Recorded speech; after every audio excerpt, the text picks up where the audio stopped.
喺城市生活嘅你同我，少不免會用到電話嘅電子地圖，方便我哋出行。所以喺室外使用電子地圖對我哋嚟講係一件習以為常嘅事。但係你又有冇諗過喺室內空間其實都需要用到室內地圖呢？城市人平均每日都有大部分時間留喺室內空間，好似商場、商廈、公共設施等等。由風圖科技有限公司所設計嘅 Mapsys 無障礙室內導航平台，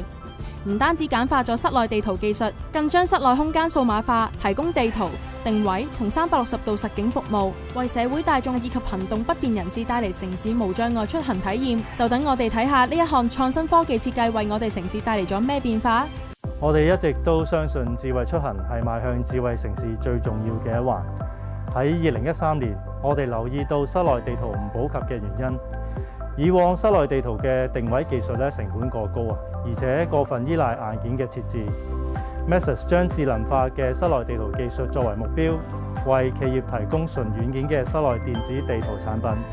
提升資源上高嘅運用同埋服務嘅效率。我哋一直專注將 Make Indoor Mapping Simple and Smart 作為目標，團隊研發嘅人工智能同計算技術，令到地圖製作嘅工序更加流暢同埋精準。我哋相信製作地圖係需要一個多元化、對產品充滿熱誠嘅團隊。地圖係一個服務對象非常龐大嘅產品，基本上用到智能手機嘅用家就會接觸到地圖，所以我哋希望為每一個用家帶來一個無障礙出行嘅體驗。喺2018年我哋有幸去到大阪參加 Startup Bootcamp 嘅初創加速計劃，呢一個係一個非常難忘嘅經歷。我哋仲開拓咗同日本夥伴嘅長期合作，先後為京都鐵路博物館啦、大阪鐵路站同埋一間共享嘅辦公室製作室內地圖同埋導航。最有趣嘅挑戰係莫過於日本同香港嘅文化上高嘅差異，